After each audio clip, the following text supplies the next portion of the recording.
I had only been in Hollow Creek 2 days when it happened. When the clock struck midnight, every light in town went out.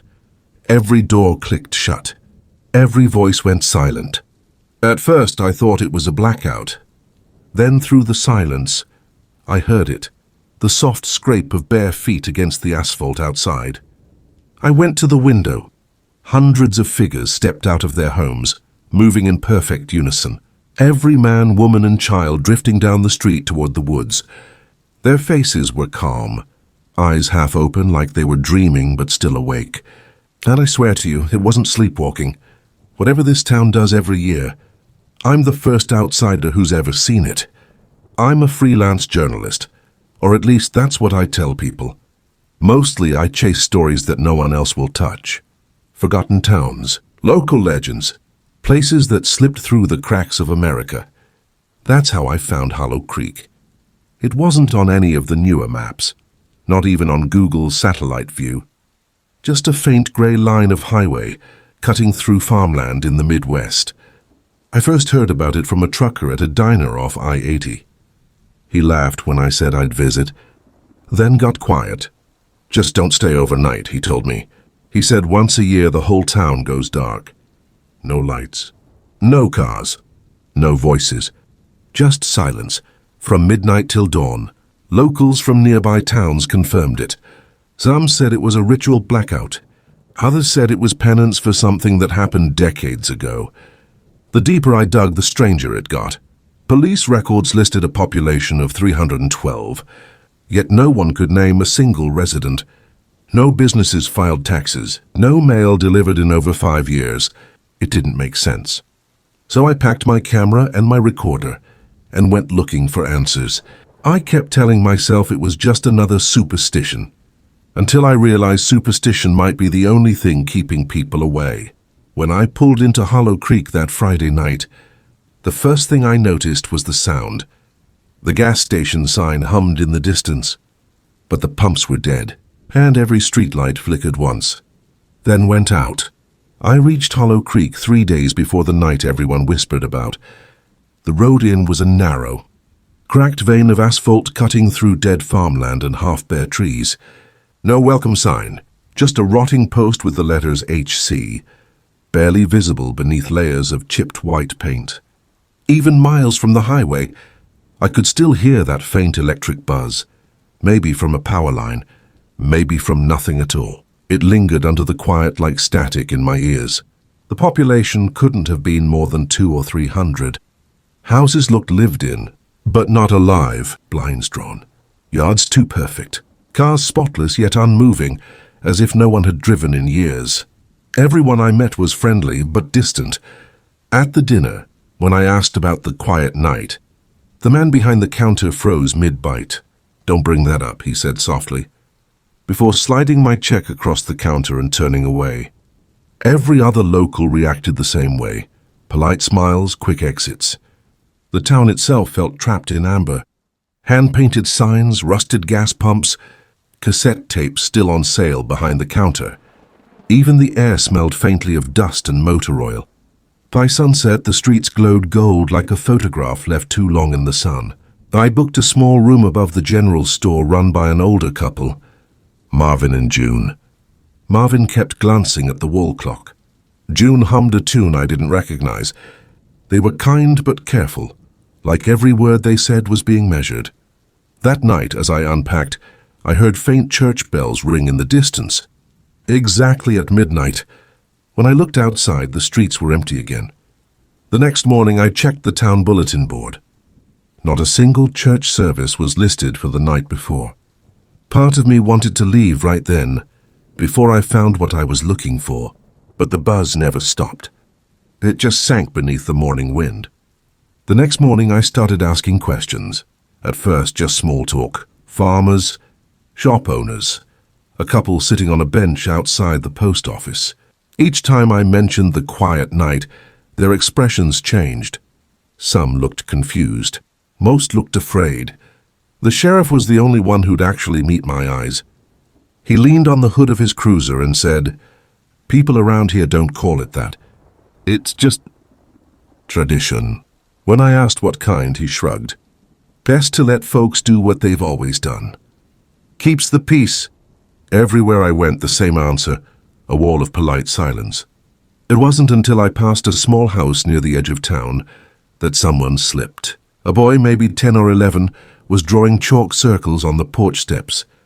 When I asked what he was doing, he looked up and said, "You shouldn't be here on Thursday."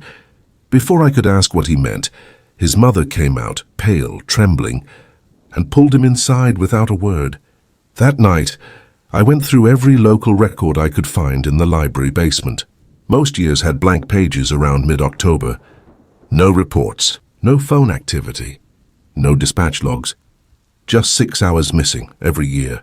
As I flipped the brittle paper, that low electric hum I'd been hearing since I arrived suddenly distorted, like the town itself was holding its breath. An old headline from 1979 finally named it, "The Night of Stillness Returns to Hollow Creek." If they weren't afraid of the dark, then what were they waiting for? I checked the date at the top of the newspaper. October 11th. That was tomorrow night, 11:50 p.m. I set my camera on the window ledge of my rented room, facing Main Street. Through the lens, I could see the entire town. Empty sidewalks, still porches, and the single traffic light blinking red at the intersection. Marvin and June's general store was dark below me, its neon open sign flickering like a dying pulse. 11:57. The lights in every window began to flicker, not randomly, but together, as if a single unseen hand controlled them all. One last flash, then darkness swallowed the town. 12 o'clock. Complete silence. No wind, no hum from the street lamps, not even the chirp of insects. Even the hum was gone, as if the town itself was holding its breath again. It was the kind of silence that pressed against your eardrums, where your heartbeat suddenly sounds too loud. For a full minute, nothing moved. Then, a flicker of motion at the edge of the frame. At first just one shadow, then two, and then dozens. Figures stepping out of their homes, one by one, barefoot, silent, heads bowed low. Men, women, children, hundreds of them, all moving in perfect unison. I zoomed in, my fingers trembling against the camera. The autofocus kept hunting, clicking uselessly in the dark. Mechanical sounds far too loud in the stillness. Their eyes were closed. Their faces, blank, serene. Each person held something small and black in their hands. Impossible to tell what it was from this distance. They all turned the same direction, toward the woods beyond the cornfields. No hesitation, no breaks in the line. Just that slow, synchronized march under the silver-blue light of the moon. And when the last porch door closed, the entire town began moving as one, into the trees. I couldn't stay in the room. Every instinct told me to lock the door and wait for sunrise. But the journalist in me needed to see. So I followed. Camera in hand, I slipped through the back stairwell and out onto the street. Their footsteps were soft, hundreds, of bare soles brushing against the cracked asphalt. No one spoke. No one looked back. I stayed far enough behind to blend into the shadows, my camera's red light covered with tape. The farther we went, the colder it got. Breath turned to mist. The air felt heavier, as if the night itself was thickening. Even the trees leaned inward, their branches weaving into a kind of natural corridor. After what felt like miles, the line of townspeople stopped. We'd reached a clearing, a massive field swallowed by forest on all sides. And in the middle stood something that didn't belong there. A black stone monument, maybe 12 feet tall. Slick like glass, but not reflecting anything around it. It pulsed faintly, a low hum you could feel more than hear. The people formed a perfect circle around it. Then they began to hum. Not a song, just tones, vibrations that rippled through the air until the ground itself began to tremble. Camera shaking in my hands, I kept filming, the screen flickering with distortion. Then, the display bled white for a second. Every face in the frame vanished in a single glare, as if the monument had erased them from the lens. That's when one figure broke the pattern. An old woman near the front, pale eyes, hair white as bone. She turned and looked directly at me. Her lips moved soundlessly, but I could read the words. "You shouldn't be here. The humming stopped, and in perfect unison, every head turned toward me. I ran. Branches whipped against my jacket as I tore through the trees, the cold biting harder with every step. The camera bounced against my chest, useless now, recording nothing but shaking darkness. Behind me there were no footsteps, no voices, only that low rhythmic pulse echoing through the woods. It wasn't sound exactly, it was vibration, like the ground itself was keeping time. The fog thickened until I could barely see the path. Every direction looked the same, white smoke between endless trees. My lungs burned, and just when I thought I'd lost myself completely, the hum stopped. Then ahead, faint orange light. I broke through the tree line, stumbling onto Main Street. And just like that, the lights came back on. Every porch light, every sign, every flickering street lamp humming again like nothing had happened. Main Street looked normal, completely untouched. No footprints on the wet asphalt. No figures in the distance. I sprinted to Marvin and June's apartment above the general store, pounding on the door. Marvin, June, nothing. I tried the diner next door, lights on but empty. Plates still set on the counter, a radio murmuring static behind the register, a kettle boiling, whistling faintly, no one to turn it off. Curtains swaying gently, as if someone had just walked past them. The whole town looked alive, without anyone in it. Maybe they'd never been there at all. I got into my car, locked the doors, and sat there shaking. The pulse still throbbed faintly beneath the earth. When I finally checked my phone, it read 5:42 a.m. I waited, gripping the wheel, afraid to blink, until dawn bled over the horizon, painting Hollow Creek gold. And everything was quiet again. The first sunlight hit the storefront windows just after 6. By 6:15, the streets of Hollow Creek were alive again. People walked their dogs. Shop doors opened. The diner bell rang as customers came in for breakfast. It looked like any other morning, like nothing had ever happened. I stepped out of my car, still trembling, my clothes damp with cold sweat. Marvin was standing outside the general store, sweeping the sidewalk. He smiled when he saw me. "Morning," he said, cheerful as ever. "You sleep all right?" For a second I just stared at him, too stunned to answer. The last time I'd seen him, he'd been part of that silent procession. Now he looked rested, normal, human. I finally managed, "Where did everyone go last night?" He leaned on his broom, eyes calm, almost kind. "We rest on that night," he said softly. Then, after a pause, he added, "You shouldn't stay for the next one." He smiled again, a little too long this time, and went back to sweeping. When I got back to my room, I played the footage, or tried to. The screen was pure black. No sound, no image, just a faint looping distortion beneath the static, almost like the same hum I'd heard in the woods. I ejected the card, grabbed my bag, and didn't even check out. I just left. As the town disappeared in my rearview mirror, the radio flickered on for a split second, and through the static, I could have sworn I heard a whisper. "Until next year." Maybe that's how the town survives, pretending it forgets. I never went back to Hollow Creek. I told myself I'd moved on, that I'd buried it like one of those old tapes you never replay. But every year since, on that same date, I get a message. No return address, no name, just a single line typed cleanly on white paper. "Stay away from Hollow Creek." At first, I thought it was a joke, someone who'd seen my article drafts or heard my story. But I never published anything. No one ever saw that footage. And after I changed phones, moved cities, even switched P.O. boxes, the messages still came. Sometimes, I tell myself it's just Marvin, or whatever's left of him, sending out reminders. Other times I think it's the town itself, making sure I remember the rule that keeps me alive.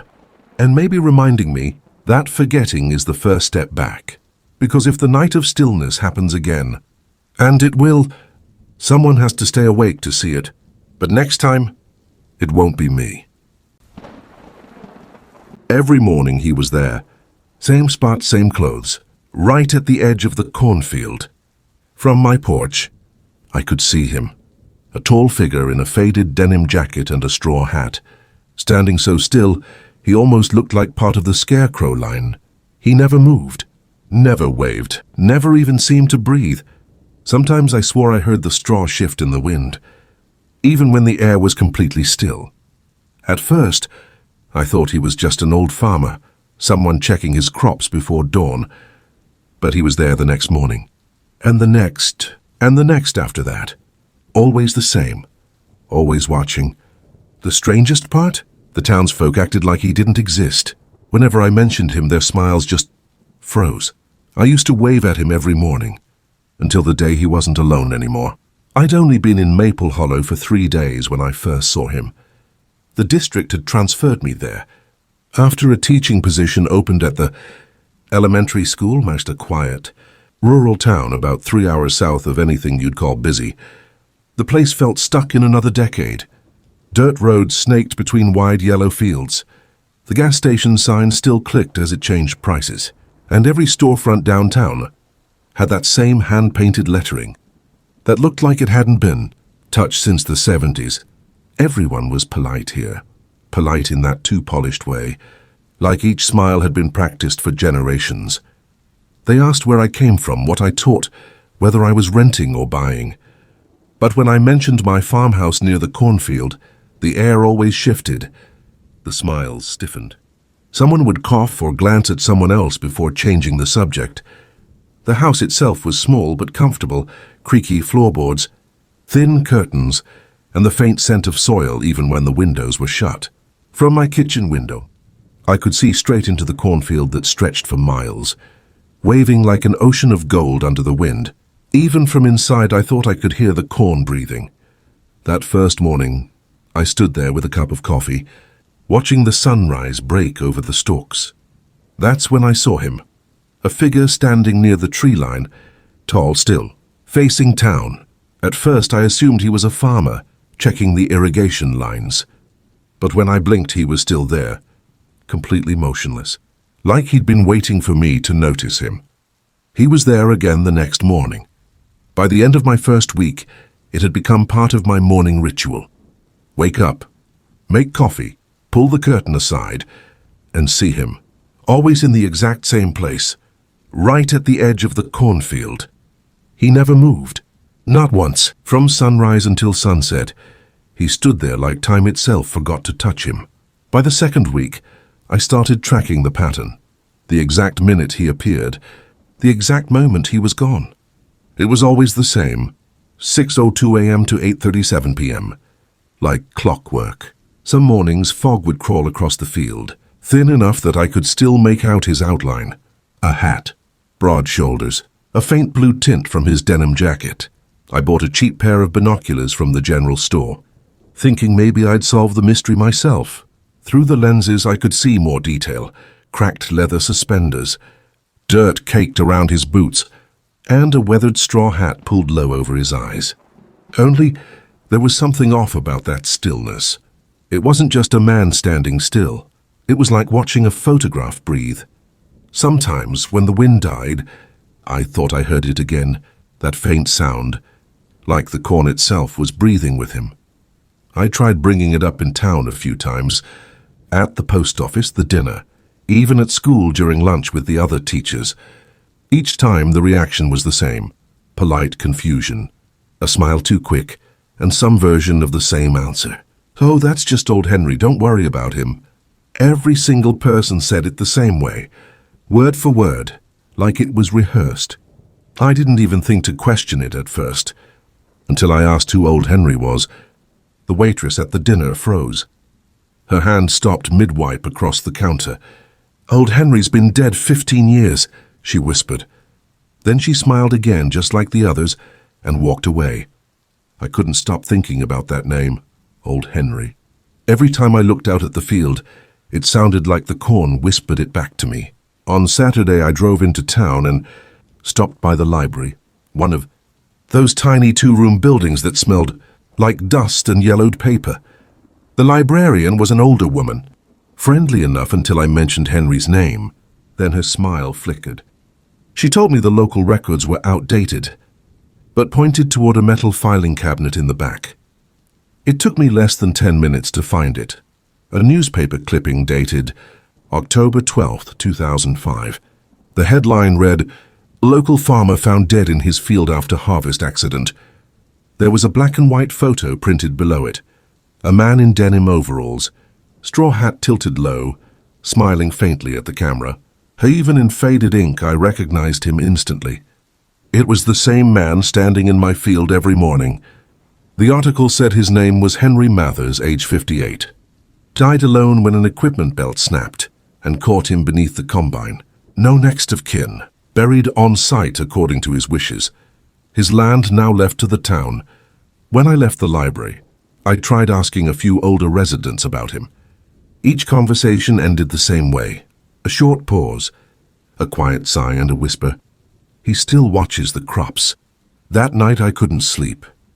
The corn outside rustled even though there was no wind. At some point between waking and dreaming, I swore I heard a voice outside my window, low and hoarse, like air scraping through dry stalks. It only said one thing: sunrise. It started on a Tuesday. When I opened the curtains, Henry wasn't standing at the tree line anymore. He was maybe 10 feet closer to the house. I stared at him for a long time, waiting for some sign of movement. Nothing. Not even a tilt of the head. The next morning he was closer again, and the morning after that, closer still. By Friday he was less than 50 yards from my back fence. He never moved while I was watching. He just appeared in new places. Like each sunrise reset the world slightly wrong. The air around the house changed too. The corn would rustle even when the air was perfectly still. That slow, dry whisper like the field was breathing heavier now. Sometimes at night, I'd hear the creak of floorboards even though I lived alone. No wind, no animals. Just the sound of something shifting its weight on the old wood. By Saturday, I decided to record proof. I left my phone on the kitchen counter overnight, facing the back window recording audio. When I played it back the next morning, most of it was silence until around 2:43 a.m. Then a faint humming, low, steady, almost like someone repeating my name through gritted teeth. That was enough for me to drive into town and talk to the sheriff, a short, heavy-set man with tired eyes. When I told him, he didn't laugh, didn't call me crazy. He just looked at me for a long time, chewing the inside of his cheek. For the first time, someone didn't pretend he wasn't real. Then he said quietly, "Stay inside after dark." He tipped his hat, turned and left his coffee half-finished on the counter. Sunday morning, the first thing I noticed was the light. Too bright, too still. When I opened the curtains, the field was empty. No figure, no hat, just a clean horizon of gold and green swaying gently in the breeze. For the first time in weeks, I felt my chest unclench. I watched that empty field for a full minute, expecting him to flicker back into existence. But he never did. By noon, I decided it was time to go. I packed fast and clothes, camera, hard drive, tossing everything into the back seat like I was afraid the house itself might change its mind. Each drawer I closed echoed through the rooms louder than it should have. When I went out to load the last box, I saw them. Footprints, bare, muddy, starting from the edge of the cornfield and ending right at my porch. The boards were still wet. There were too many for one person, overlapping steps that circled near the front door, then trailed around toward the back. I followed them, breath sharp in my throat. The air smelled like dirt and old hay, that dry, earthy scent that doesn't belong indoors. When I reached the kitchen, the smell was strongest. The curtains fluttered, even though the window was shut. I leaned closer, thinking I heard something faint, a slow drag of breath behind me. Then I saw it, not in front of me, but in the reflection of the window glass. The wide-brimmed hat, the denim, standing in the middle of my kitchen, just behind my shoulder. His face was pale, eyes empty but fixed on mine. For a second, I couldn't tell if he was smiling. The last thing I heard before everything went black was the sound of corn rustling from inside the house. They said old Henry never left his land, that he stayed behind to watch over the fields, even after the soil took him back. I used to think that was folklore, a story told to keep kids from wandering too far into the corn. Now, I'm not so sure. It's been 3 months since I left Maple Hollow. 3 months since that morning, I woke up on my kitchen floor, with mud under my nails and my camera shattered beside me. I moved into a small apartment 2 counties over. No cornfields, no neighbors, no noise. But the reflections followed. In the window over the sink, in the rearview mirror when I drive home from work, in the black screen of my phone before it turns on. He's always there, standing in the rows, hat lowered, waiting. I don't sleep much anymore. Sometimes I wake up thinking I hear the sound of rustling stalks outside my window. Sometimes I tell myself it's just the wind. But I know better, because when I finally gather the courage to look, he's closer every time. When I drove back into Miller's Rest, I thought it would feel like coming home. Same 2-lane road cutting through the cornfields, same faded welcome sign leaning at the same angle. Even the air smelled the same, that sweet mix of rain and diesel. But when I stopped for gas, the clerk just stared at me like I was a stranger. He said, "You passing through?" I told him I grew up here, that my mom still lived on Rose Hill Road. He blinked, hesitated, and said quietly, "There's no Rose Hill Road in Miller's Rest." When I finally found the house anyway, she was standing right there on the porch, my mother. Same eyes, same face, and she looked me dead in the eye and said, "Do I know you?" I hadn't been back to Miller's Rest in almost 15 years. Work, life, everything in between. I told myself I'd visit when I had time. But when my father passed, I needed to see the old house again, to feel like I still belonged somewhere. The drive-in was unsettlingly ordinary. The same water tower with "Welcome to Miller's Rest" peeling across the tank. The same single gas station where I bought candy as a kid. The dinner with the neon "Eat" sign still flickering red against the morning fog. For a second, I thought maybe time really had stopped here. Then the people started looking at me. Every face turned a little too long when I passed. Smiles, polite, rehearsed, like the kind you give a stranger asking for directions. At the dinner, I asked the waitress if she remembered me. I said my last name, Holloway. Her eyes narrowed like she was searching for it.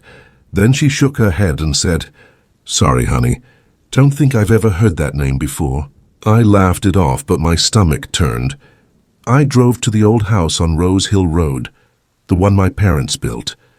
The white mailbox still had Holloway etched into the metal, but when I knocked, a man I'd never seen before opened the door. He said no one by that name had ever lived there. He said the house had always been his.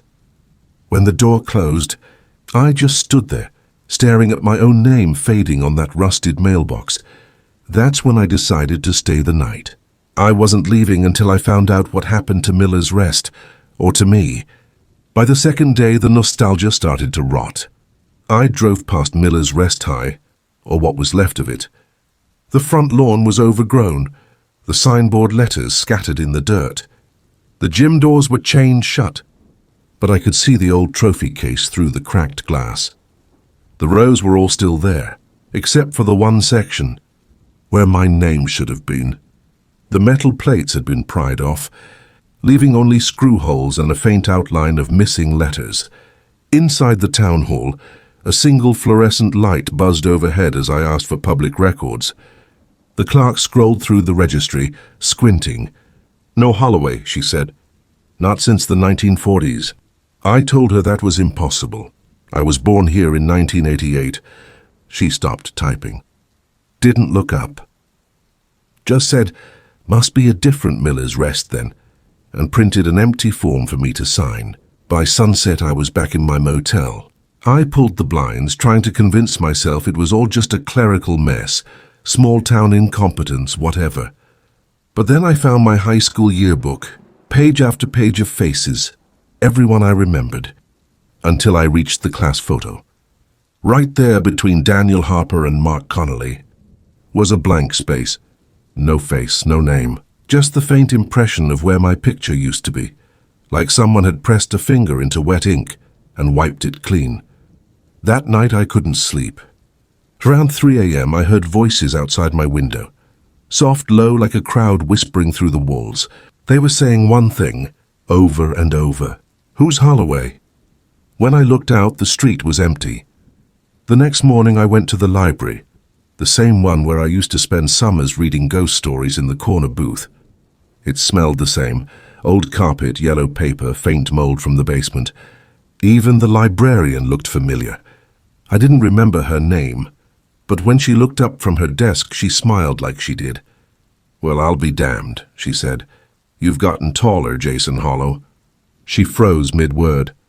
Her expression collapsed into something like confusion or fear. She blinked twice and whispered, "I'm sorry, I must have mistaken you for someone else."